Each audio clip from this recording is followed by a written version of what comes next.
this show off on. The people clamoring for something to be done. Everybody, and that's everybody, is concerned about how we go forward. The guy who was on the radio right before me, he's a devout communist socialist, one of those cuckoo cuckoos, right? But he brought up something very important. He said, now more than ever, if you compare now 2025 to 2024, 2024, to 10 years ago, in 15 years ago in 2010, more people are now looking to join unions because this is according to him, this is the devout communist socialist, preaches all that stuff all the time. He said they're looking to join unions because the country's economy is not providing what it used to. So I think that that's a very, very, very important thing to look at.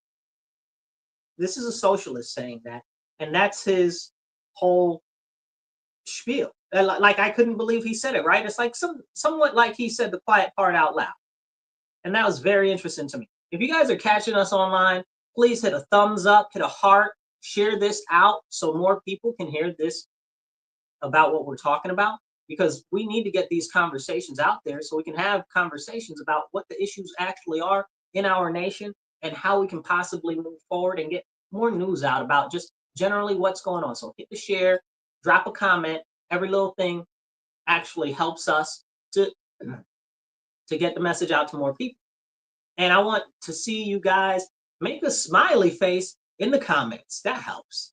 So as we go and we talk about this situation where people feel disempowered in our economy and they're willing to join unions and stuff like that and strike. And again, this isn't me talking, this is this communist dude, right? And he said, because the economy isn't working so well, even though they keep swearing up and down everything is fantastic and great. Well, that's something that we've talked about often here before. The economy is not fantastic and great, and we've continued being sold this false bill of goods from our government, from Kamala Harris, from Joe Biden, okay, talking about everything's great and phenomenal. Where is everything so great and so phenomenal? Maybe for a small few fraction of people, but let's be honest, most people are concerned for their future and the future of their children, the livelihoods. I mean, the guy, again, this communist guy, I keep harping on this, right? Because when I'm talking about something that somebody with a completely different ideology, as a matter of fact, there isn't very much daylight between the ideology that he preaches and what I talk about all the time. I am a conservative. I am I believe in foundational Republican principles. I'm a constitutionalist. I love my country. I consider myself an American patriot and a nationalist. But to agree with this communist socialist dude, like if he's saying what I'm saying, then there must be something there. The economy is not as good as they'd like us to believe. He was mentioning that the Social Security increased 58% since 2010. But he said that it doesn't matter that it increased 58%, which is actually a lot when you think about it, because the basic costs of most goods, and he used ground beef as an example, are up 78%. Now, I don't believe that. That's not true. It's not up 78%. It's up way more than that. Okay, ground beef is up way more than that, and the quality is down, which is another very serious problem. The quality of the food that we're eating, just in the last 20 years, let's call it 2005. And it's gotten way worse, right? Like the food has more synthetic stuff in it. More of it is not even real. They're putting in more chemicals. It's absolutely atrocious. We need to go back to the days in where you got some meat and that's all it was the meat. You got some lamb, it was lamb. You got some beef, it came from the cow. That's all that it was. Where they had the regular butcher shops up and down the street. And I know that might not be realistic in the time frame that we are, but they don't butcher meat locally anymore. And we need to bring stuff like that back so that we can have a better quality of food. You're like, well, Marcus, that would cost more. Would it though? Would it though? What are the hidden costs of the quality, the continued decline of the quality of food? You understand what I'm saying? Productivity is thrown down the drain. It's hard to think with all of the extra chemicals that they're pumping into you. You look at the high fructose corn syrup, which has been known to cause all sort of cognitive decline and alternative issues. Like that's a big thing. Like, can we talk about that? You look at all of the different chemicals that they put into food that cause all types of different cancers and aneurysms and issues with inside your body, blood capillaries, all type of nonsense that these chemicals that they put in the food, blocking your what do you call it? Blocking the electric signals in your brain and all types of stuff, heavy metals in the food and stuff like that. So where are the real hidden costs? So if you say that bringing back butchers locally or even to like a place like a big box is going to cost us more, how much more is it costing? Because look at the cost of health insurance now. Look at the cost and the impact of health. Look at how everybody's huge. America's huge, people, huge. Okay, if you guys remember Fusillo Hyundai, it's gonna be huge. You know, he was huge. You know, I believe he died of a heart attack. Speaking of which, but this is another problem: coronary artery disease. You know, thrombosis. All of these other issues. Everybody's got blood sugar issues now. You know, the bread isn't bread. People can't eat the bread. You know, people got what do you call it? Celiac disease. You know, but then you got these other people that don't have celiac disease, but they got what do you call it? What's the thing? Somebody drop it in the comment where you don't eat bread. What's it? Not glucamine. What's the thing in the bread? Not the glucose. What is it? Anyway, they can't eat bread. You know, they're anti-bread or whatever the case is. You know the people I'm talking about. I can't eat bread because it's gonna kill me. Well, what your question has to be is, well, why is bread all of a sudden everybody allergic to bread? We've been eating bread for like thousands on thousands of years, right? Like we've been eating bread since eating bread. Like you look in the Bible, bread. You know what I'm saying? Like I mean, the only thing that we've been eating longer than bread is meat. You know? I mean, like what? Like what's going on here? People can't eat bread anymore. So that's a very, very serious thing. That's a very serious thing. What have we done to the bread that people can't eat bread anymore? They're allergic to bread, or it affects their intestines and stuff like that. And then you take the bread and you compare it to the bread here, to the bread that's in Italy, or the pasta here, to the pasta that's in Italy or France or any of these other places in Europe, and it's much better. And you look at the quality of the food and the food stuff. You look at the ketchup over there, and let's say even say England. And England is trash. No offense, 100% facts. Okay, England is trash. Okay, and their ketchup is better than ours. They got what's in the ketchup? Vinegar, salt, tomatoes. You understand what I'm saying? Maybe some sugar. You understand what I'm saying? We got 25 different ingredients in the freaking ketchup over here. What is going on? So the question is really what are the expenses that are hidden behind these costs? So we need to bring back a focus on local food and stuff like that. But back to the communist guy's point about the continued increase in prices and the value. Listen, he said it was 78%. I know for a fact that we're up almost 78% in just since what, the last 4 years? Okay, in the cost of most consumer goods. Like, and that's nonsense, because what they do is they try to make these crazy things where they say, oh, well, it's up this much, it's up that much, but it's not quantitative. You know, it's the do it by quarter or whatever the case is, but it's not all together. And it doesn't take into account of the value of the dollar depreciate, which is the big conversation that we need to be having. But nobody wants to have the conversation about the continued depreciation of the dollar. I can't stand when these people get up there and talk about, oh, well, we need to work on getting inflation under control. We need to bring inflation down. No, I want you to create deflation. I want a deflationary environment. And then they'll say, oh, well, inflation is good for trade. Later for trade, bro. Later for trade. What are we getting from these other countries that we can't get here? And I'll bring it specifically in the guides to food. Listen, I ain't got to eat no mangoes, okay, if it allows me to buy more grapes. You understand what I'm saying? I don't give a flying monkey. I don't go about no mangoes from Guatemala. Okay, I don't even know what mangoes come from Guatemala. Don't quote me on that. I'm just giving an example, right? Like we don't grow mangoes in the U.S. like that. That's not like something native here, you know.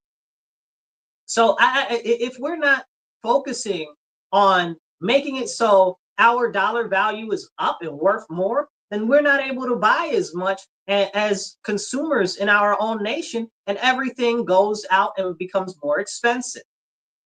And this is a very serious issue.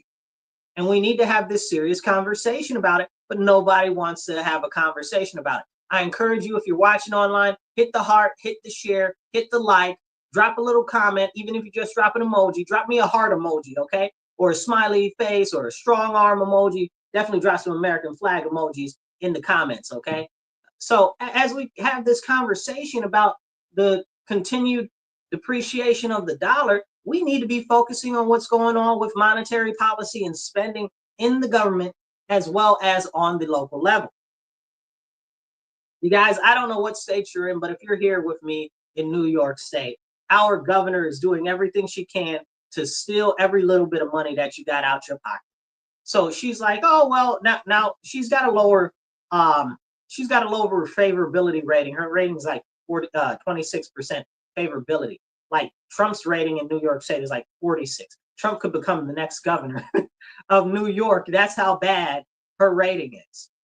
You know, this is sad, and it shows you the quality of what is being given to us. You know, they just put the thing in New York City forward with the congestion pricing, which basically is an extra tax on those who are working class or in poverty, preventing them from being able to go in wealthier neighborhoods in New York without having to pay $9 to get in there, or $22 if you got a box truck and you're going to deliver some food. Like, this is crazy. This is insane. This is complete war against the common man in New York State. That's what's going on. Then Kathy Hochul got up on the TV the other day talking about, oh, I'm going to give you guys some money back from the extra sales tax that we got that we didn't anticipate getting. Wait a second. You got extra money from sales tax. How'd you do that? Well, we got $3 billion extra in sales tax over the last couple years.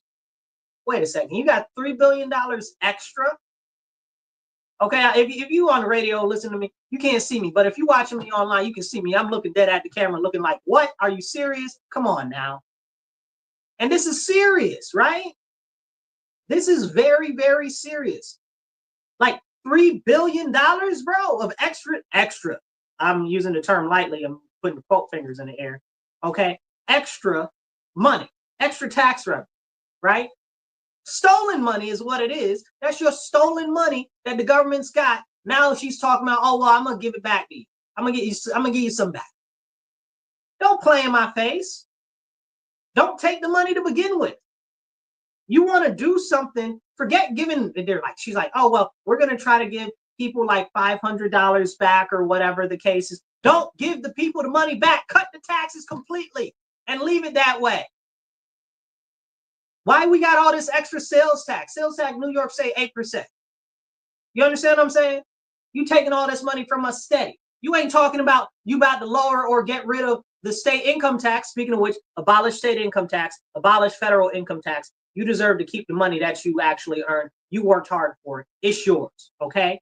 So this lady, oh, I'm gonna get them that. I want to see you lower income tax so that people have more money to spend in the economy. You understand what I'm saying? You talking about you gonna get them back? Man, listen. I want to see you cut corporate taxes, okay, and business taxes. You know, the hidden costs in our economy that end up getting passed on to the consumers. Does she want to do that? No. But they want to talk about all of this like she's doing something. Then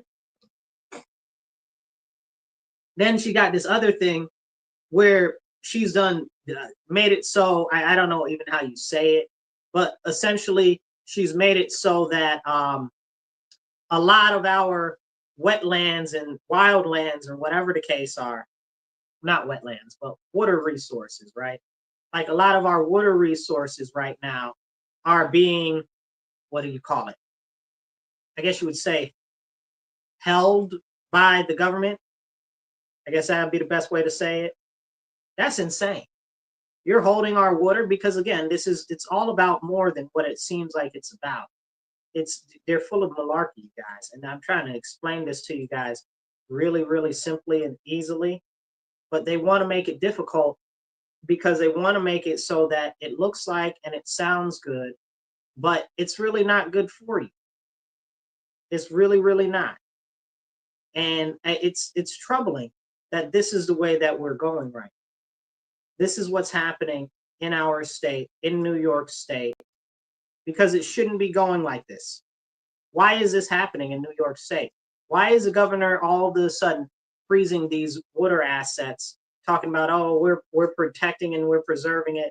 And then she had the nerve to say, oh, well, we're doing it to protect the waterways and stuff like that. But you're really basically just hogging up all the water. It seems pretty devious and like you're up to something no good. But talking about being up to something no good, look at what's going on right now with them talking about they're redoing prisons, right? Now, oh, you didn't hear about that, did you? So not only did they close down a whole bunch of prisons, they've also made it where now they've put a whole bunch of millions and millions and tens of millions of dollars into rehabbing prisons. Yeah, that's insane, right? Rehabbing prisons, what exactly does that mean? So the prisons that they closed down, mind you. So they closed down all these prisons, and now all of a sudden they're rehabbing them. Okay, you're rehabbing the prisons, but they're not going to put prisoners in there. They're going to put housing. Housing? What type of housing are you going to put in a prison? That sounds suspect to begin with. You know, I mean, and if you're not questioning what type of housing they're going to put there, because all you could really put is dormitories, right? It's not like they're tearing down the whole facility and replacing it with something else. That would be excuse me, it's dry. It's dry in here and I don't have any water today. Sorry. But that's something that's very serious and nobody's going to live in those places. So the best that they can do is make them like dormitories. Now, the question should be for you is, if they make them like that and they're redoing all these prisons, who's going to live there? Do you want to live in something that used to be a prison? I don't think so. Most citizens won't want to live in something like that, but they're trying to make it so that people live there. Make that make sense to me. Who's going to live there? That seems suspect. That makes me question how you're spending our money. Then they've spent all this extra money buying up all of these other properties that used to be schools and stuff like that, talking about, oh, well, we're buying these properties. Well, wait, for what? We know that SUNY and CUNY schools, those are the state school universities for New York. Okay, we know that SUNY and CUNY schools enrollment are drastically down. So you can't possibly be buying these colleges that are shutting down for the purposes of using them for colleges. And if they were really worth redeveloping, some developer would have bought them. So what are you doing? Why are you buying these things? Again, I believe very firmly that they're going to be using them for dormitory style living, and we should be very, very, very concerned about what they're up to. It's your tax money. It's your tax money. What are they spending it on? Then she just came out the other day. Now she's talking about, oh, we're going to put some extra costs on gas and stuff like this. And I'm like, these people are monsters. Now they're going to drive up the gas prices. And then she's trying to sell it to us like it's a good thing. I got to see if I can find the post so I can read it to you verbatim by what she wrote, because it's just an affront to the American people, an affront to society. And it's ridiculous. It's absolutely ridiculous. It's reprehensible, you know? And again, this is your tax money that they're using to disenfranchise the American people. And in this case, specifically, New York. I'm pulling it up right now because I can't, like, I read it. I wanted to, have a couple of curt words with her, right? Like, I might have wanted to say it a little stronger, but that's essentially what it is. Let me see if I can see it, because I just couldn't, when I saw it and I read it, I couldn't believe that she said it. And I want to give you the right information. While I'm looking for that, we'll talk about the extra $1,000 that she's saying she's going to give families for a child tax credit. How about you just stop taking taxes from people to begin with? You're talking about all these credits, this, all these credits, that. Look at how great I'm doing, all of this, and all of that. Really, you're stealing money from the New Yorkers and you're giving it to other New Yorkers. It's redistribution of wealth. Okay? I don't have any kids. They're not giving me $1,000 per year. You understand what I'm saying? They're not getting it. Where's my money?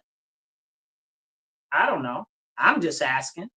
You know, like this is crazy. Again, your tax money at work. I just would prefer that she just did not collect the taxes at all. Don't collect the taxes. Stop giving it back. Don't take it. You know, you're stealing the money and you're like, oh, well, I'm going to give you a little bit back. Like we're doing something here. It's a scam. It's a complete scam. So this is what's happening. And I can't believe that it's not just, let me say it like this. It's not just on the New York State level, right? It's on the federal level too.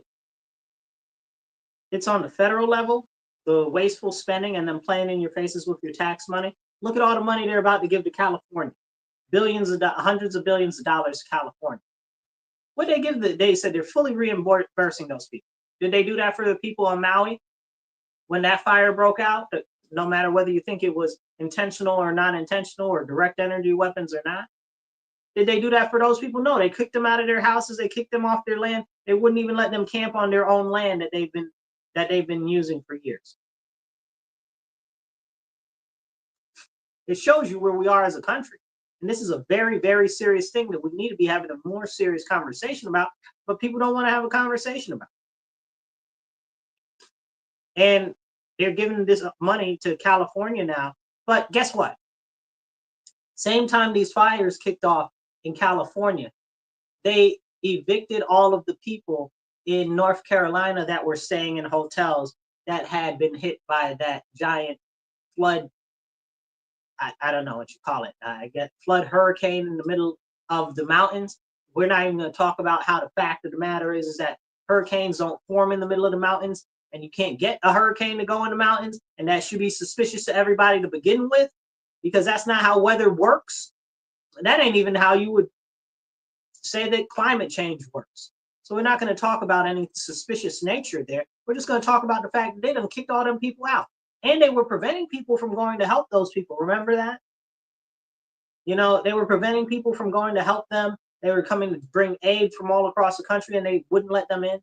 The government was confiscating the aid to those people. The Amish came and they built hundreds of tiny homes for them, or excuse me, sheds, because you can't have tiny homes. Sheds. They built hundreds of sheds for people to take shelter in. And they evicted all of these people right now in down there in the middle of a storm. It's a serious winter storm, and they evicted all of those people. And then you should see the lines for the propane and stuff like that for the people trying to heat themselves and all of this and all of that nonsense. It's crazy. It's absolutely crazy, and it's reprehensible. That's what's happening right now. Right now, and it's insane. So right now, is this it? Let me see if I got this article, because I tried to find the post from Kathy that she put up about it, and it looks like she took it down. Okay, so this is the New York Post reporting. New York's Kathy Hochul to unveil cap and invest plan. Critics warn could send gas prices soaring another 12 cents. That's not true. It's going to be far more than 12 cents. But it's also going to lessen the amount of gas that's brought into New York State. Remember, costs have impacts, you know, and this is all just exactly like the congestion pricing that they're doing in New York City. They don't want you to drive.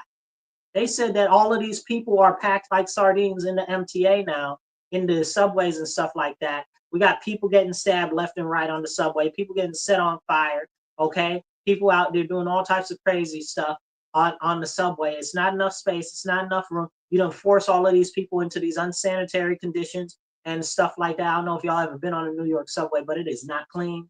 Okay, and that's me putting it mildly. Okay, it's crazy. It's crazy.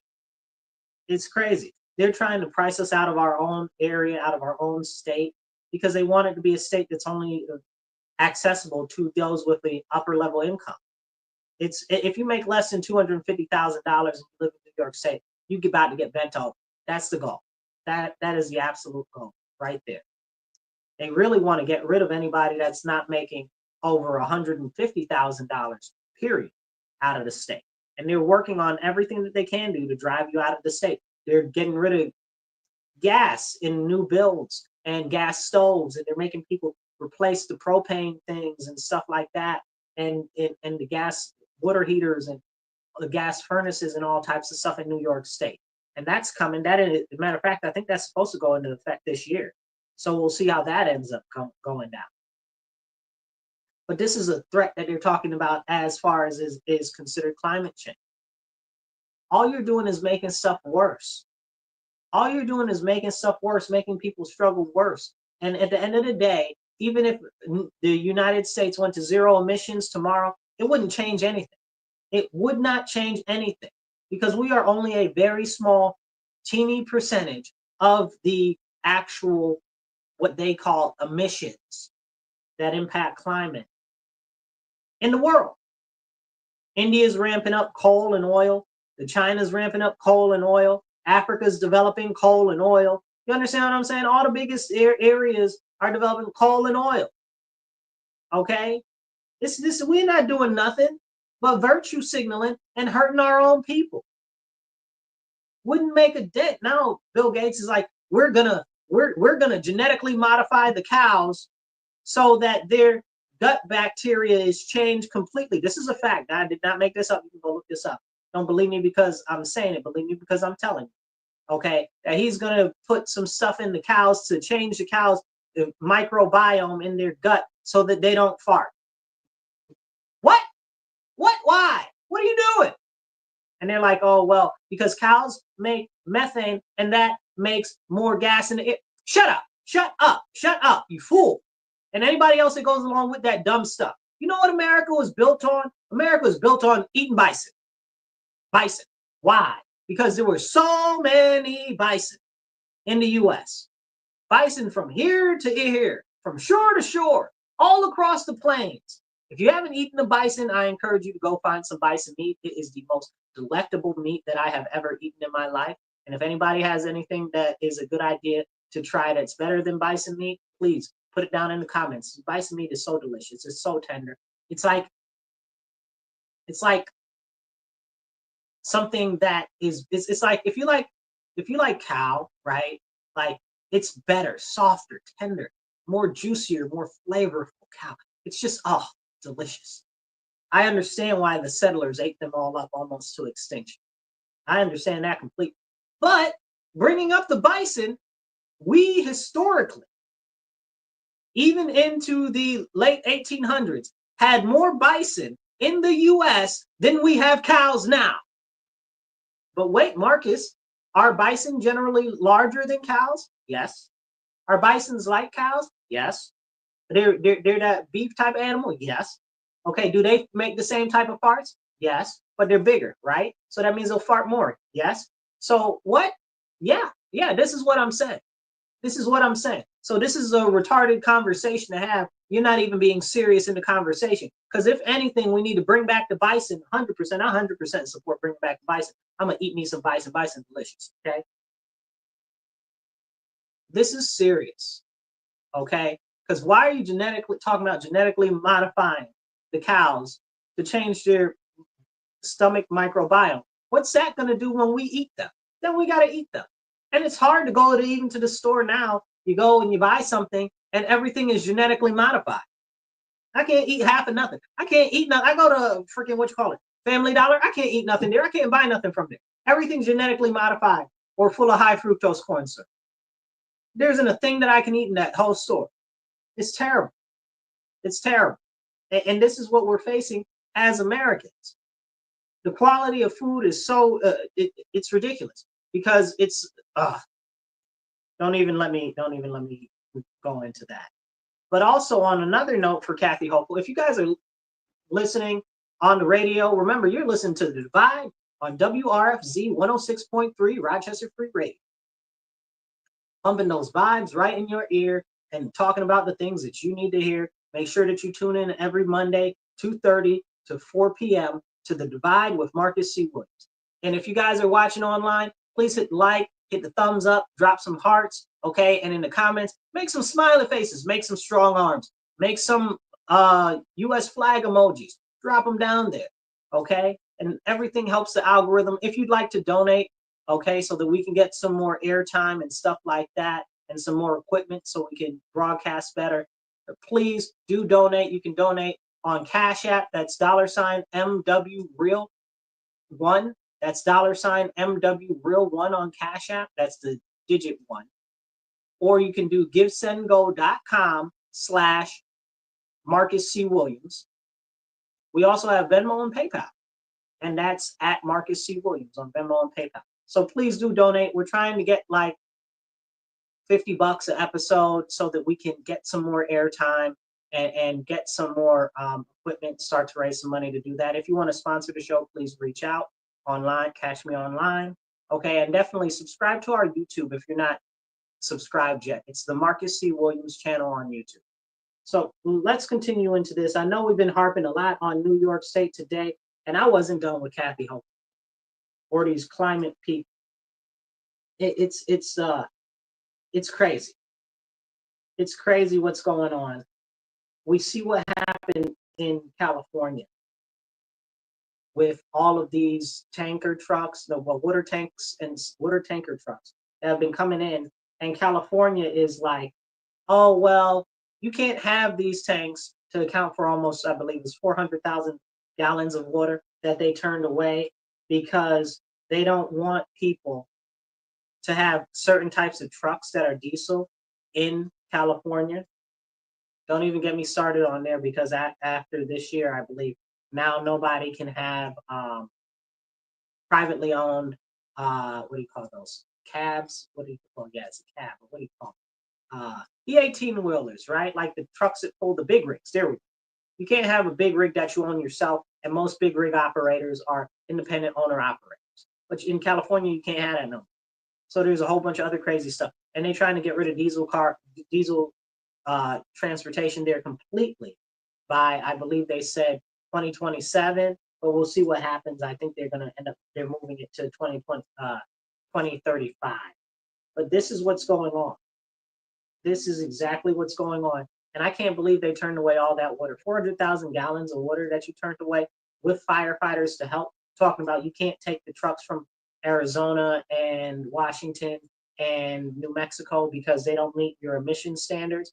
When you got all of these houses on fire, putting Lord knows what type of chemicals and stuff into the air. And if you're talking about climate change and all this other nonsense, look at all them houses and stuff on fire that burning into the air, all the thick old smoke and all of that crazy stuff. You think that ain't gonna affect the climate? Man, listen, these people be lying. They don't really care about the climate. They definitely don't care about the environment. Everything that they're up to is a lie. It's a misrepresentation. And that's generous, me being generous. It really is. These people is so disgusting. You know, it makes you want to spit. And it makes me want to spit so bad I'm about to spit right now.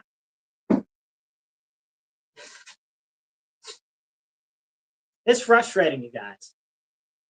It's so frustrating that this is the authoritarian, oppressive regime that we live under in New York State, in California, and in the U.S. The government is crushing us. But really, where the big thing is it's on home. It's at home, right? In our home states, where we need to make the difference, where we need to turn stuff around. New York State is trash. State Assembly is trash. The state Senate is trash. They're passing bills that are trash. The outcomes of those trash bills are more trash. Okay? So we look at everything, it's a bunch of rubbish. You know, and this is why we need to get active. This is why we need to start getting involved. Even no matter if it's on the local level, you just start off going to meetings like for city council or for county ledge or even to like the school board or whatever. Start to get involved. Start to learn what's going on. You know, maybe you're more interested in state level government. Go find out what bills are being passed in the state assembly or in the state senate. There's crazy stuff that's going on out there on the state and on the local level. And when you start digging into it, you'll find out this stuff is crazy. Like in Rochester right now, they're short 34 to 38 million dollars in a budget shortfall for next year, or maybe it's this year now, for the budget for the school district. How? You're the most funded district in the whole nation. How are you short 34 to 38 million dollars? And how you don't know the difference between 34 and 38?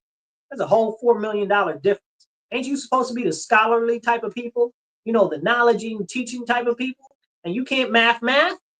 You can't math. You don't know the difference between 34 million and 38 million. Stop it. Stop. If it was up to me, city council wouldn't fund the school district. Oh, Marcus, how could you say something like that? I'll tell you exactly how I can say something.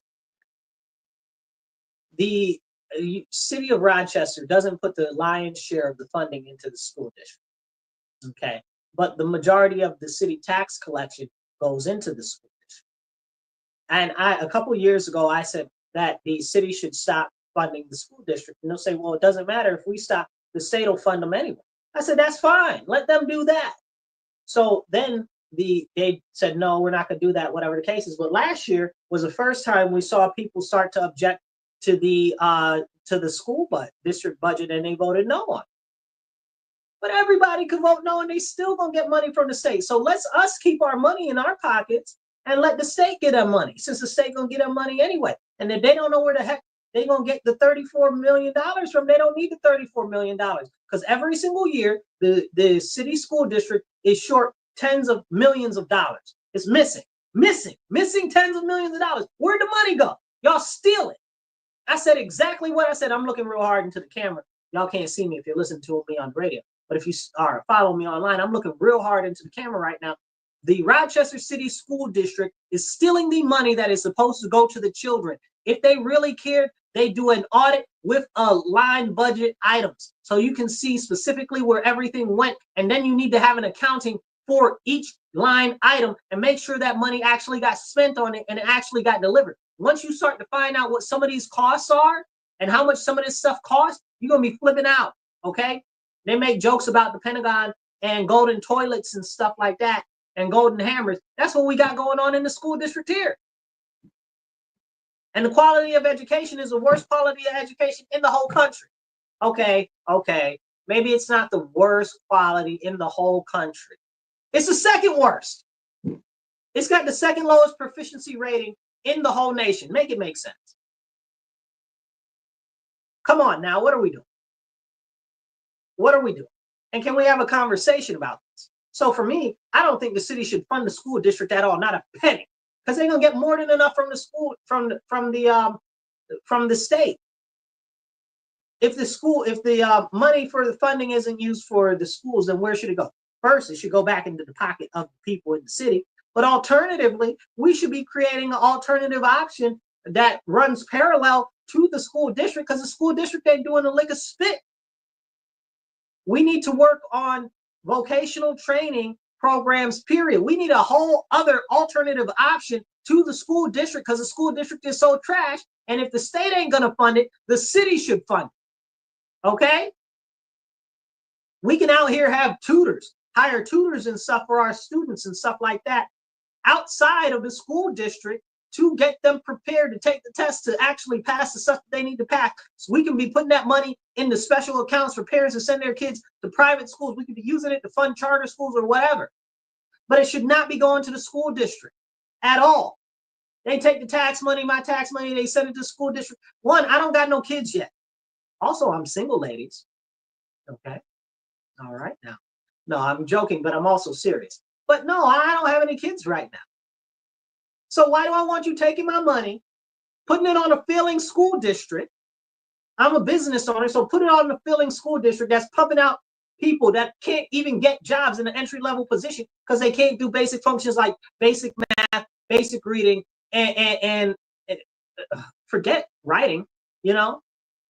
Like, this is crazy. What are we doing? Why are we spending money on that? If the city was gonna spend some money on education, they can create a whole separate alternative option for education that they can spend that on. You understand what I'm saying? They can create a whole nother pathway, partnering with companies and stuff like that to help fund for the positions that are in our city that they need to hire people for. You understand what I'm saying? We could essentially eliminate high school for that instead of that. And anybody that is a teenager, what do you call it? What's sixth grade? 13, 12, 13, I don't know. Something like that, right? Like 13 and up can go to one of these vocational or on-job training programs to get the qualifications that they need to go right into a job that's already here. They can partner with the company and start working there early so that they can be trained on the job. You understand what I'm saying? Like, we need innovative, new, real leadership versus what we got, which is trash. But it's not just here in Rochester, it's other places too that are experiencing this. Look at places like Baltimore, you look at places like New York City, you look at places like Philadelphia. It's tragic. It's tragic. But if we're not putting our best foot forward for our future, what are we doing? And you know what the problem is with Rochester and the focus of the school, of the, not the school district, but the city council and the mayor? They don't care about the citizens. The city council and the mayor don't care about you. They care about the money in their own pockets. They care about pumping in the people from outside of Rochester into Rochester and telling everybody in the city that's long-term residents or our basic middle-class people, you know, screw off. You know, that's what they're telling the people, the actual citizens that actually care. This is you know, I'm trying to be generous, you know, and we are on the radio, so I'm marking my words, you know, and it's an atrocious act of violence and oppression against the Rochesterians and the people that live here. That's what it is. This is out and out oppression. It's out and out tax theft. It's out and out lack of representation, but you got the taxation. Make it make sense. Make it make sense. Why am I being taxed for school tax? I don't got no kids going to the school. Why would I want my tax money to go to the school when the school is turning out criminals? Okay? Why? Well, Marcus, how can you say the school is turning out criminals? Let me be very clear. There is no discipline inside these schools. They can't be suspended. The schools are unsafe. You ask the teacher. Ask the teacher. Ask the student. Is there violence going on in school? Yeah. Is there drug dealing going on in school? Yeah. Is there sex going on in school? Yeah. Is there all types of devious, debaucherous, illicit behavior going on in the school? Absolutely. Is there terrible lack of safety in the school? Absolutely. Absolutely. Why would I want to fund that? You understand what I'm saying? I don't want to fund none of that because they're growing criminals. And then you look at the school and the school looks like a prison. Everything's on lockdown. The food there is the same quality of the food that they serve in prison. Trash.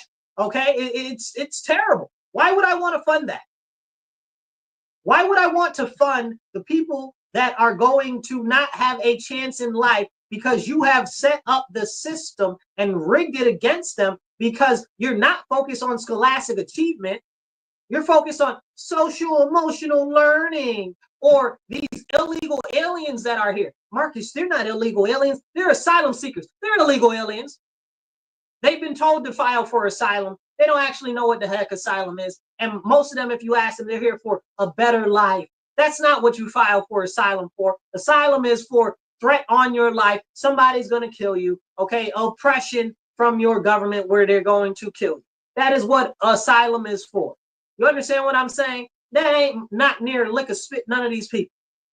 Maybe like a couple, but the vast majority of them know. And they'll tell you out their mouth if you ask them, why are they here? Oh, for a better life. What about a better life for the actual citizens in this country? What about a better life for actual Rochesterians? Huh?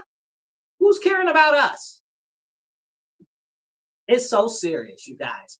If you're following us right now, hit heart, hit a subscribe, hit the share button, share it in groups, share it on your page, share it wherever, okay? And definitely drop some comments. Everything that you do, whether it's a heart, whether it's a comment, whatever, it helps boost the algorithm to get us out to more people and give us more visibility so we can have the serious conversations that we need to be having.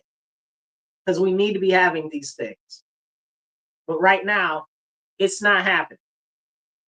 It's not. And it's frustrating and it's upsetting.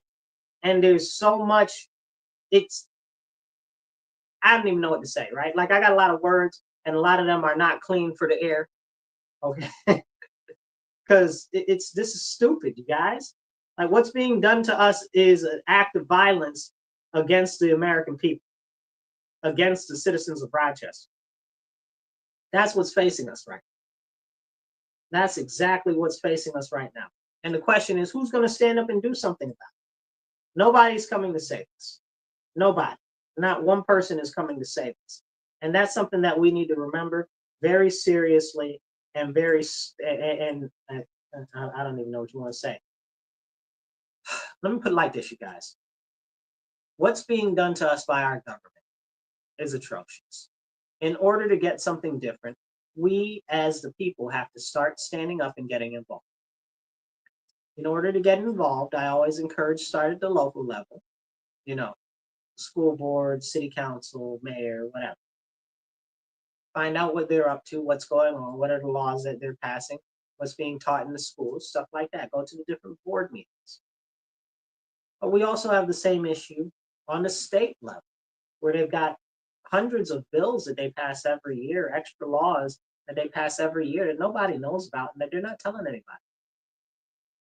Then we got the federal government, where don't nobody know what the heck the federal government is doing. They're always doing something shady, shiftless all the time. But we can't even talk about that. And we need to be talking about that. But people are scared to talk about that because, when you start talking and railing against the government, people think that somebody's going to come get them. They might. I said it before and I'll say it again. I very much so think that at some point they're going to start picking people up on and putting them on trains and sending them away. I think that's what honestly they're doing with those campuses for the different prisons and the schools that they're buying up in New York State. I'm fairly certain that that's what they're going to use them for, to imprison the citizens that have started to stand up and push back against the oppression of our government. I do very much so believe that that's exactly what they're doing. So like I said, I'm pretty sure the trains are coming at some point. So I'm going to speak as hard and as loud as I can, as much as I can, about these very serious issues. This is I feel some type of way, right? And I do my best to keep emotions out of the whole situation and just present the facts as they are. It's disgusting. It's honestly disgusting. And I look at what's going on in our country. Many of you guys have now gotten some hope. Some hope because we're going to have a new president, because we're going to have people that are in there now that say that they're make America great again people, or America first people, or whatever the case is. You guys, stop it. I'm not telling you don't have hope. I'm saying stop it. Okay? Don't just put your faith blindly in these people. Make sure that now they're getting in office, that you hold them accountable for the things that you want done. I don't care whether it's on the local level. I talk about that on the local level all the time. I'm going to city council real soon. They're going to see me. Okay? I'm going to county ledge real soon. They're going to see me. Because it's important that we hold our elected officials accountable. I was just at a town hall meeting with my state assemblyman the other day. I see him again this week. I'm going to see him every time I see him. Okay? Every time he come to town, I'm going to do my best to see him. It's going to have to be some extraordinary circumstances that prevent me from seeing him, or I got to go make some money. You understand what I'm saying? Because I need to make sure that the issues in our community are getting addressed, because they ain't doing it. And they're not going to do it unless we hold them accountable. Now, for instance, when I talk about my assemblyman, he is very leftist. He has no concern about what we got going on here. And I hope and pray that he comes around. That's my honest prayer. I hope you come around, bro. Okay, I really do. And I can think more highly of it. But a lot of the bills and stuff that he's passed, my assembly person is the mind makes. We talked about him before. Okay, the bills and the stuff that he's passed are either BS bills, okay, or co-signing, where he's just signing on to something that's been pushed up here from downstate, and that's not okay. We need the representation of our people in our area. And another thing is I went to the town hall that he did the other day, and it was disappointing. I felt like it was a waste of his time and a waste of my time, because we had people in the community that came there at, asking about issues that had no relation to the actual job that he has. And that's frustrating. But because of that type of situation, that's why I teach civics. I teach civics, you guys, for free. I do free classes on civics. I got another one coming up next week, for the community. Because people need to understand what these different people on the levels of government do. Because if we don't know, then how are we going to make a difference? How are we going to hold people accountable? A lot of these people run on accountability. Oh, we're going to have accountability. We're going to have accountability on this. But then when they get in there, where'd that accountability go? Nowhere. The state assembly last year, the year before last, they voted to get themselves a 21% raise. You understand what I'm saying? Did the citizens authorize that? Do you think that that was okay for them to get that level of a raise? I don't think so, but they did, and this is what's going on. But we got to know what each of them do on each level of government so we can understand on who's accountable for what issue. Like I said, I went to that town hall, and the people largely were asking him about stuff that was for city council or for the mayor's office. And I'm like, it's a waste of time. This is a waste of time. And he I guess you would say he did kind of express to them that certain of these issues were for the city, not for him. But he didn't even explain on what his job is and what he actually does. And that's why nobody knows. Nobody know what you do, bro, because you're not telling nobody what you do. And then whenever they see you, you out here for photo ops and this and that, but you ain't out here in relation to none of the work that you actually do. You sign your name and vote on hundreds of bills a year. What you doing? I remember I called his office again before. If you guys are in New York State and you guys have been up on a lot of stuff that's been going on in the last couple of years, especially during COVID, there was a bill called A416. Go look it up. It was an internment camp bill to snatch people or their children out of their house if they, and this is how it was written, I can't even make this stuff up, if they may have possibly come in contact with somebody who could be considered a threat to public safety, possibly. All of that. All of that, like that. How many question marks does that sound like it has in it? A lot. How many possibilities? A lot. If they could possibly be considered, could possibly be considered. What? Yeah, basically that's how it's written. Like I couldn't make this up. It's terrible. That's essentially how it's written. You can go look it up. A416. That's the assembly. But I called his office about it, and I got like his assistant or whatever the case is. I said, hey man, I need to talk to my dude. He said they said, well, you can't talk to him, so you gotta talk to me. I says, okay. I said, well, do you know this bill? Like, no. I said, okay, you gotta look into this bill. This bill crazy. And they were like, oh, well, okay, yeah. Well, maybe you should talk to his legislative aide. I said, no, I don't want to talk to his legislative aide. The legislative aide is not voting on these bills. I want to talk to him.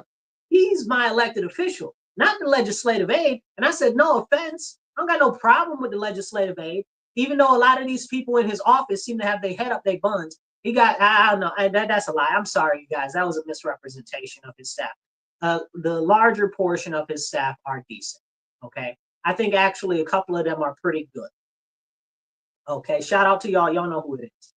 Okay. But there's like one or two of them that ain't so much, I don't know. I feel like their heads is up their behinds. So, but the majority of his staff is pretty decent, solid people. And respect where respect is due. When you treat me good, I got good things to say about you. This is serious. Like, I didn't vote for his legislative aide. I didn't vote for his assistant. I want to talk to him. He's my representative. He's the one who's going to do the vote. And then he didn't know anything about it. Legislative aide didn't know anything about the bill. Nobody knew anything about the bill. So how many of these bills is he just voting on each year that he don't even know what the heck's in the bills or what they actually do? You understand what I'm saying? So these are the other issues. There are also bills that go into committees, right? So how do we kill a bill that's just in committee that hasn't come to the floor yet? Because that's where you want the bills to die, in committee. You don't want them to get out to the floor to get to a vote if they're terrible. So, but this is the issue of the reason why we must hold our elected officials accountable. We must be on their behind, and we must make sure that they're addressing the needs of the people. So I spoke to him and I said, yo, homie, I said, when I saw him at the town hall, I said, listen, homie, I said, I know that you signed on to a whole bunch of laws that are anti-2A laws, because he's very much so against the Second Amendment. He don't want nobody to have no firearms, even though he represents one of the poorest, most crime-ridden districts in the state. He wants to be able to defend ourselves. I said, I understand that you and I view differently on many things, but you have also signed on to a lot of laws that have made it more difficult for people that are law-abiding citizens to own firearms. I said, with that, would you be willing? You know, I want to work where we can work in the space that we can work, because we're not going to agree on everything. I'm not going to lambast him on those bills because I think that they're trash. He knows what I think about them bills because I've been very vocal about it. So I don't need to rehash that. And I'm very glad you guys, you listen to me, you follow me, you know what I'm about, okay? 2A all day, okay? Constitutional carry. Speaking of which, Joe Morelli, okay, that's my House of Representatives dude. Joe Morelli, HR 38, pass that bad boy. Vote yes, okay? That's a bill for constitutional carry across the nation. What do they call it? Constitutional carry reciprocity, okay, bill. Vote yes on that, Joe. Okay, but back to my state assembly demand meets. I said, yo, I said, you know, I said, make it so that the fees for the filing and for the permitting are waived by the state when somebody applies for it. And he said, well, why just that? Why not? I can't remember what the other thing that he said was. Why not the permitting for something else? I don't know. I think it was like filing for cars or something like that, or whatever the case is. Maybe, you know, I don't care. Yes, get rid of that too. You're talking to the right one now. Get rid of all of the filing fees for everything. Like, what? Why do I need to file to pay for? Why do I need to pay to file for a registry for my car or anything? Why do I need to pay to practice my own rights and liberties? You understand what I'm saying? Like, I shouldn't have to pay to do all of these extra gun courses because you push them in there. You know, nobody should have to pay for that. And I go to city council, I go to county ledge all the time and ask them to cover those fees as well. So it's not like I'm just going to him about it, even though he's the one that can really get rid of them. You know, but I asked the county to cover those fees anyway, because they got the money. They always putting money on dumb stuff. But you know, and I asked him about that, and he said, you know, he seemed like he was open to it. So Damon, if you're listening to this, if you do that, bro, you got my support on that, bro. I'll be right down there with you, big old cheesy grin, taking pictures with you about that bill. Okay, because I'm with you when you're right, but when you're wrong, I'm all the way not. So if you decide that you want to do that, if you decide that you're gonna push that, you got me, bro. Call me. You know how to reach me. I'm not hard to reach. You understand? You got my support on that. I really just wish you'd stop doing other stuff that you know what I'm talking about that we ain't gonna talk about. If you think that I wouldn't be for it, you shouldn't be doing it, essentially.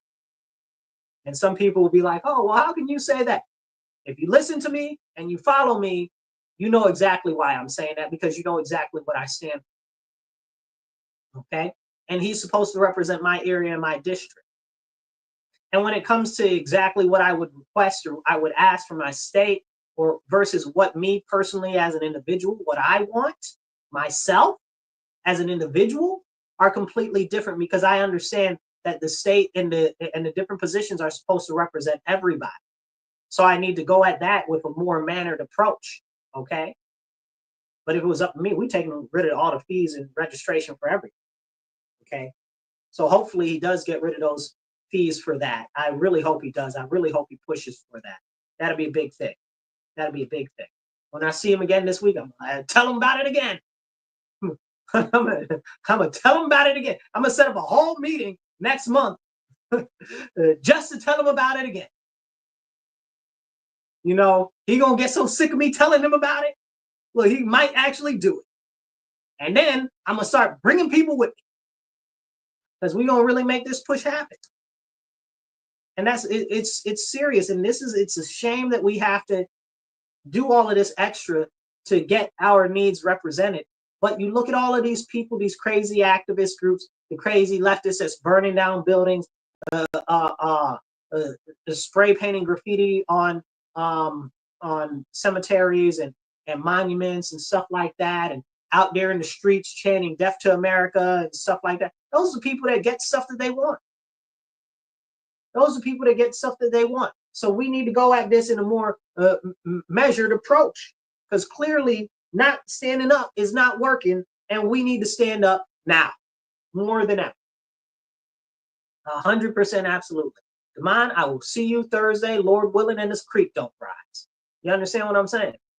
But it's serious. It's serious. Also, I addressed him on a couple of bills. He has a bill that I can't remember the name off the top of my head, but it was a bill to make it so I don't even remember what it was. It was mandatory minimums. So if you know me, I'm for comprehensive prison reform. I believe that that's very important, because we're not rehabilitating or correcting any of these behaviors that they talk about they're rehabilitating or going to correct. And it's just not happening. Then people get out of jail, and then they're criminals. They're more criminal than when they went in, and then they don't have any opportunities. So the lack of opportunities, lack of reform, lack of mental health, honestly, because, if you're in a cage so long, you're going to go a little bit stir crazy, and they got a whole nother atmosphere inside there. The culture inside jail culture is just, it's ridiculous. It's not healthy. It's not conducive to producing productive humans on the outside. So we need to actually address that. But anyway, he had a bill about mandatory minimums. I said, I appreciate that bill, but here's a however, however, we saw the serious issues with bail reform and raise the age laws. Please, as we go through this and you start to look at this bill that you are sponsoring, because he's sponsoring, that you are sponsoring, make sure that you're measuring what's going on with what different things that you're getting rid of. Because when you erase mandatory minimums, a lot of people ain't gonna go to jail. They're not going to jail now. They keep getting let out. Okay, you can't even hold anybody for any type of crime anymore. They go in there, rob a bank, can't hold them. Okay, maybe you might get lucky if they get federal charges on it or state charges. Maybe. Not even the state charges really got to be federal. Okay, can't hold them. They don't release multiple bank robbers in the last year. They just released some bank robbers from the other day. Can't go to jail for that. Can't go for robbing the convenience store or they just robbed a Family Dollar, 2 Family Dollars, one of the Dollar Generals, and a couple of the gas stations.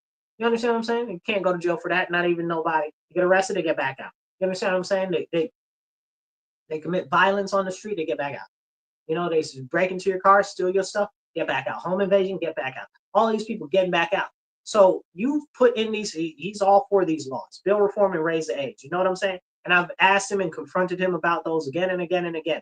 He knows that song, and that's what I'm singing. So he doesn't think that there's going to be any difference here. But I didn't ask him about either of those things. I asked him specifically about the bill that he's working on passing. You understand what I'm saying? Because if he's pushing that, and again, like I said, I'm not really big on mandatory minimums, but some things need to have mandatory minimums. Okay, or harsher sentences. The problem is that we don't do corporal punishment anymore. We don't have death sentences, and they ain't out there cutting off nobody's fingers. You understand what I'm saying? So there aren't any real serious offenses. You know what I'm saying? Like, I feel like a lot of these people stealing, we need to go back to type of Hammurabi Code type stuff. We need to go back to like classical Japan type stuff. We need to go back to, you know what I'm saying? Where you could really do something. The only reason why they put hanging and made hanging against the law is because that is the general go-to way to execute people, is by hanging. Because they don't want you to execute people, but specifically they don't want you to execute the politicians that have done everything against the people. We're not going to talk about that right now. Talk back to the conversation. But I am concerned that if they push this no mandatory minimum situation, it's going to cause a very serious problem in the judicial system here, and they're just going to let everybody out. I can't do that. Then he was very happy about him about the states shutting down all these prisons. I'm not happy about that. I know how much it costs. I think it costs us way too much to house prisoners, and that's why I'm for comprehensive prison reform. But y'all just out here shutting down prisons and letting all the criminals out. Where are they going? Into my neighborhood. Why do we have the highest crime rate out of any district in the freaking New York State, outside of New York City. And then we still have the highest crime rate. It's just in New York City, the districts are more densely packed. So it looks like they got more crime because they're closer packed together like sardines. So, I mean, this is, and we got the highest drug rate, overdose deaths. Make it make sense. So disgusting, it makes you want to spit. If you guys are following us online right now, please hit like, share, subscribe, drop some hearts, drop a couple of comments. Everything that you guys do online, yes, it helps the algorithm. Please share this out so we can get more views. The more views we get, the more people we can get to. The more we can have these very serious, important conversations and forge a way forward for all of us together in society. Because that's the goal, to have the serious conversations about many things that we're divided on in this nation and in our state, so that we can start to come together for some stuff that's more reasonable. Honestly, it's all a scam on both sides at the end of the day, you know. And that's me. I'm a hardcore Republican. But I very much so believe that a lot of these people don't actually care, and it's a scam on both sides. What did George Carlin say?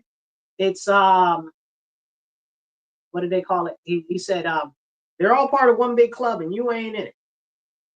That's what he said. Now, this is one of my favorite songs. It might not sound good on the microphone for the online, but I'm going to play it here and hopefully it's loud enough for you to hear as well. Religions, brainwashed, pagan clones, hypocrites and liars throwing stones. They say you're in a cult, but they're in one too. Their eyes wide shut, whether red or blue. They lie to you. Red and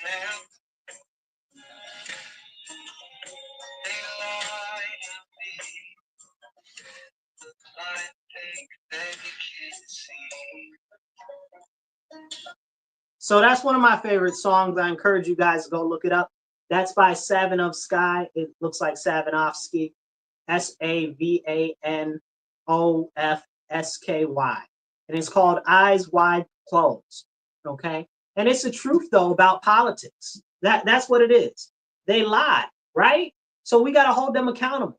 Because if not us, then who? Nobody, right? They're not holding themselves accountable. They're out here making it so that they can have their own pay raises. You know, like that's not a priority for the citizens. What's going on here? And these are the conversations that we have to have. Serious business. Serious business. How do we move forward? What are we going to move forward and how are we going to do it? So I also engaged him on a couple of other things. My state assemblyman at the last little thing he had. But that's one of the things, that mandatory minimum thing is a very big concern of mine. They also have another bill. I don't know what it's being reframed as this year. I forget the actual number, but essentially what the bill did was it said that the police, if they get anybody that's under 18, which the people committing the vast majority of these crimes are under 18 in New York State right now. If they catch one of them, they have to call a parent or a older adult to come get them, and the police can't take them downtown, that they have to sit with them there, which will tie up police resources, which we don't even have right now. We don't have it. We got to have 2 police cruisers respond to every crime in the city. I believe they said they got like something like 38,000 calls in 1 month for police response. So something ridiculous. Something ridiculous. Something just completely out of the realm of conceptual awareness. Like just ridiculous. Like, and then our 911 emergency center here is, if you live in Rochester or Monroe County or any of the suburbs of Rochester, I encourage you to apply for the 911 center because they are hiring and they are completely overburdened right now. Please help them help our communities because those people are working themselves to death right now. Most of them are in there working like 16-hour shifts that are mandatory, like 6 days a week. It's crazy. I don't know how you can deal with all that stress. That's why sometimes when I had to call them people, I got to catch myself because they be bothering me bad, bro. Like, they do not be doing a good job. But I don't know how much good a job I could be doing if I'm working 16 hours a week in a highly stressful situation. Well, I mean, 16 hours a day in a highly stressful situation, then got to work 6 days a week. I don't know. I can be that effective either. Look, I be biting at people too. You know, so I mean, but please, if you can, and if you're looking for a position, they're hired for real. But our police are overwhelmed right now, and they've done everything to hamstring the local police so that they can empower the state police. Again, which the state police don't have enough people either because of the vast amount of crime. But our city police can't chase anybody or anything. They can't even spray people and stuff like that with pepper spray or anything because of horrible policies that have been put in by the city council. Don't think I was going to let them off the hook on that, because I know how the levels of government work and I know which one does what. Okay, and this is important. But if we're not having these conversations about why it's important and what's going on, then it's just not going to change and nothing's going to happen. Nothing's going to happen at all. Nothing different. Everything will be exactly the same.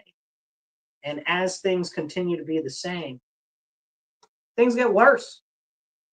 Things get worse. Why do things get worse? Because, well, people don't see that there is any repercussion for crime. And when they don't see any repercussion for crime, they're just like, well, let me go out and do more crime. And honestly, I couldn't blame them. If you were going to do crime and you were going to get away with it, why not do crime? So as much pro public safety as I am, sometimes every now and then I'm like, shoot, I'm sitting here at this counter and I'm paying for this stuff and I'm seeing all these people run out the store with all of this stuff and they ain't paying not a lick of spit. You know, and that's a problem. But, you know, they don't want to talk about it. They don't want to talk about it.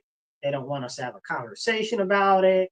Because if we actually had a conversation about it, Harrison thought we had a conversation about what's actually happening, we'd start to understand that we're all being manipulated.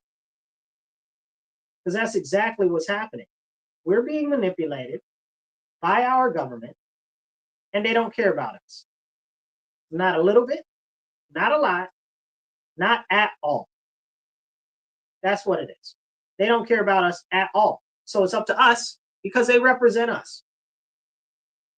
We are the ones who they represent. But they act like they represent themselves. But I'm here to tell you that that's not who they represent. They don't represent themselves. They represent you. Okay? So in order for us to get what we actually need, we actually have to stand up as a community, as the citizens of this nation, as the citizens of New York State or wherever you are, and start to say, no, we're not going to go for this nonsense that you're pulling. We're here. We're going to stand up. We're going to get active. We're going to work to make a difference together. Because we believe in our country. We believe in our nation. We believe in making a difference and being the difference that we want to see. And it's sad, right? Because right now, you see a lot of division. They try to turn blacks against whites, the gays against straight, the Christians against everybody, and everybody against the Christians. And this is so sad. And you look at who suffers the most, the middle class, you know. And they'll say, oh, well, it's black and brown people. It's black and brown people. It is. It is. Don't get it twisted. But that's only largely in urban areas. If you take the numbers in the breadth and scope overall, it's the middle class and those in poverty that are suffering the most, which encompasses everybody. Okay? Not just black people, but it does seem that where there are black communities and black neighborhoods, the concentration of poverty and those in the middle class that are in urban areas that are run by Democrats do seem to be somehow magically more under threat than other areas, more disadvantaged than in other areas. When the Democrats say that they're supposed to be for Black people, when the Democrats say that they're supposed to be for Hispanic people, but they're not. When the Democrats say that they're supposed to be for the middle class and the working class, what are they doing? We just saw that happen in this election. We just saw that happen in this election.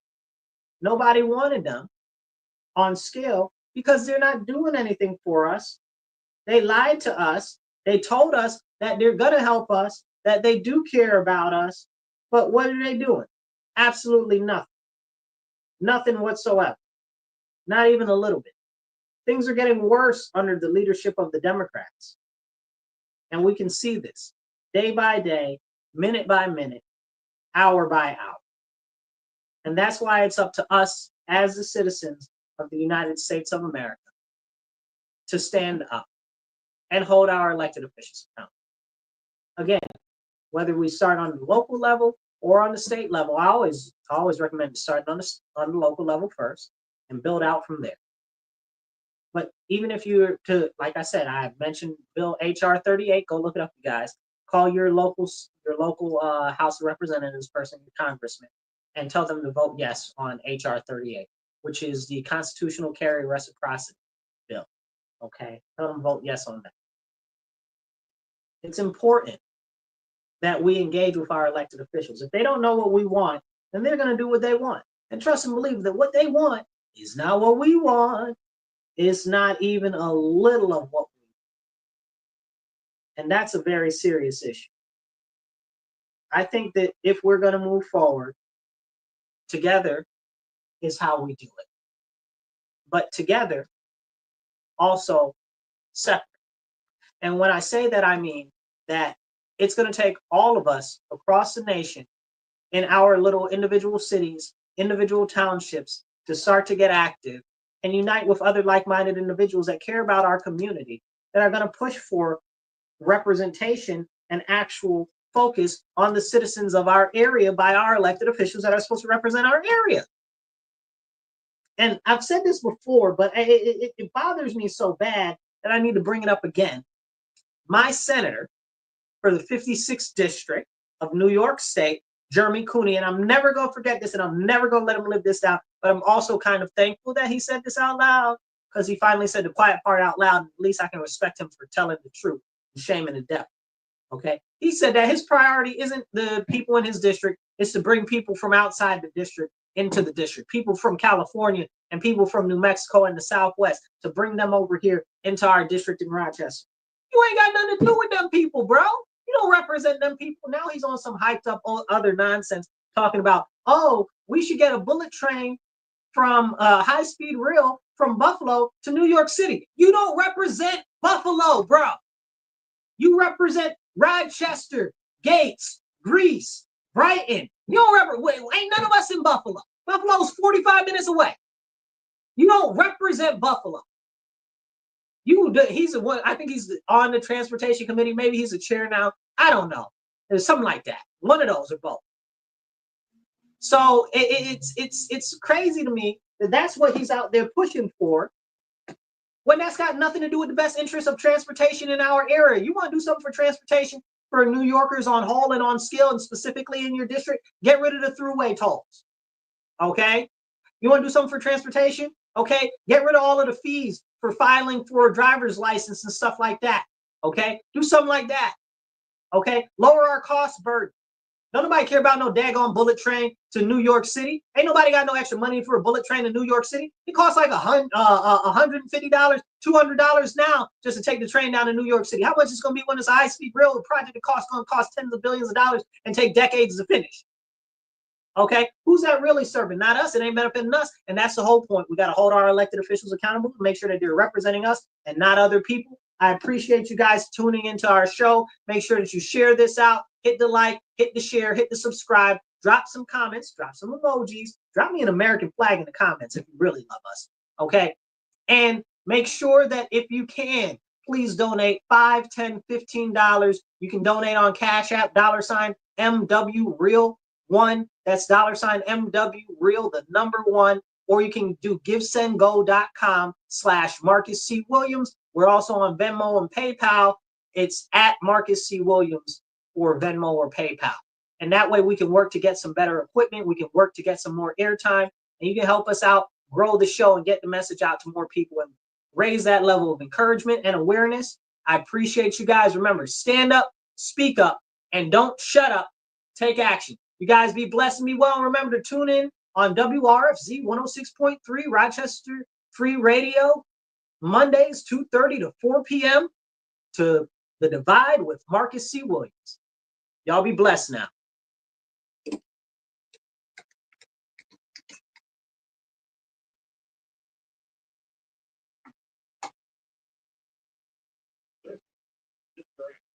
All right, you guys. Catch you later.